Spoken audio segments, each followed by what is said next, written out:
আজকে যারা নিহত হয়েছেন এই 16 বছর ধরে এবং বর্তমানে এই আন্দোলনে, তাদের সকলকে রাষ্ট্রের তরফ থেকে তাদের ক্ষতিপূরণ দিতে হবে এবং তাদেরকে ভাতা দিতে হবে, প্রদান করতে হবে। আসুন আমরা সামনের দিনগুলোতে পেছনে ফিরে না তাকাই, আমরা সামনের দিনগুলোতে গণতন্ত্রের পক্ষে, জনগণের পক্ষে, মানুষের পক্ষে এগিয়ে যাই। এটাই হোক আমাদের এখনকার শপথ। আজকে আমরা সবাই বলছি যে আমরা স্বাধীন হয়েছি, হয়তো স্বাধীন হয়েছি, কিন্তু এখনও চতুর্দিকে নাগিনীরা ছড়াইছে নিঃশ্বাস। সেই তাদের চক্রান্ত তারা বিভিন্নভাবে ছড়াচ্ছে এবং আমাদেরকে বিভক্ত করবার চেষ্টা করছে। আজকে আমাদের যেটা প্রয়োজন সবচেয়ে বেশি, তা হচ্ছে আমাদেরকে ইস্পাত ঐক্য, যে ঐক্য নিয়ে আমরা দীর্ঘ 16 বছর লড়াই করেছি, সেই ঐক্যকে অটুট রাখা এবং কোনো মতেই তাদের চক্রান্তে পা না দেওয়া।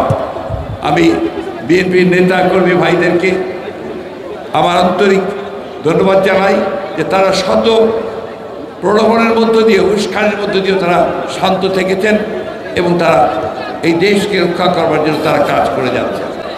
আমি ধন্যবাদ জানাই আমাদের সেই সমস্ত দলগুলোকে, রাজনৈতিক দলগুলোকে, সংগঠনগুলোকে, যারা দীর্ঘকাল ধরে এই সংগ্রাম লড়াইয়ে আমাদের সঙ্গে সংযুক্ত হয়েছেন, কাজ করে চলেছেন।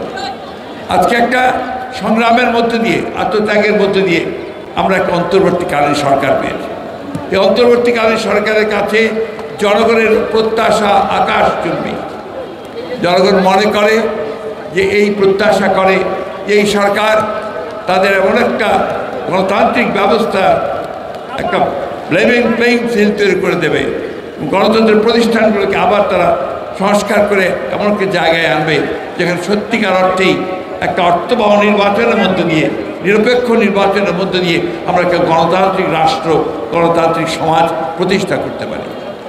আমি অনুরোধ করব এই ইন্টারিম গভর্নমেন্টের কাছে যে আজকে আমার যে সমস্ত ভাইরা পঙ্গু হয়েছেন, আজকে যারা নিহত হয়েছেন এই 16 বছর ধরে এবং বর্তমানে এই আন্দোলনে, তাদের সকলকে রাষ্ট্রের তরফ থেকে তাদের ক্ষতিপূরণ দিতে হবে এবং তাদেরকে ভাতা দিতে হবে, প্রদান করতে হবে।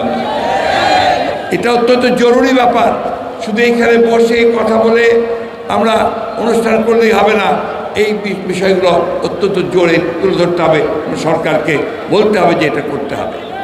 দ্বিতীয়ত আরেকটি কথা আমি আজকে বলতে চাই যে 16 বছর ধরে আমরা যারা গণতন্ত্রের জন্য সংগ্রাম করছি, আমরা অত্যন্ত নির্যাতিত হয়েছি, নিপীড়িত হয়েছি। আমাদের প্রায় 700 ভাই বোন তারা গুম হয়ে গেছে, সেই আয়নাঘর হয়েছে।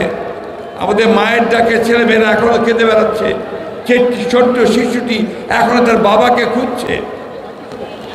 আজকে সেই মানুষগুলোকে খুঁজে বের করার ব্যবস্থা করতে হবে।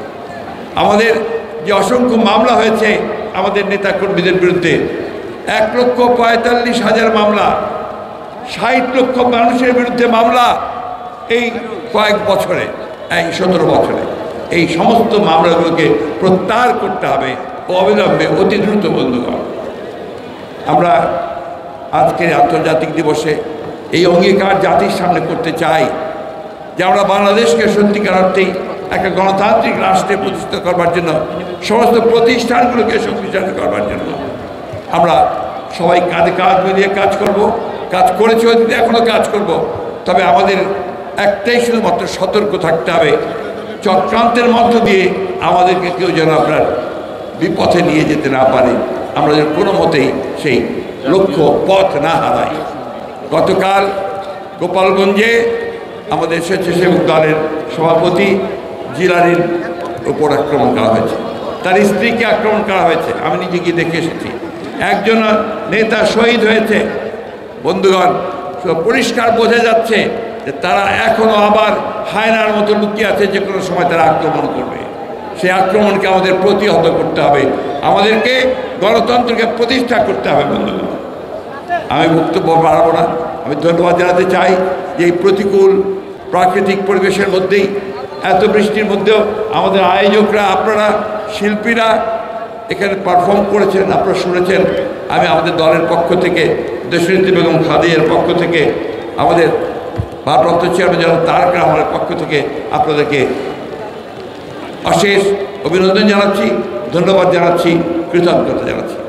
আসুন আমরা সামনের দিনগুলোতে পেছনে ফিরে না তাকাই, আমরা সামনের দিনগুলোতে গণতন্ত্রের পক্ষে, জনগণের পক্ষে, মানুষের পক্ষে এগিয়ে যাই। এটাই হোক আমাদের এখনকার শপথ।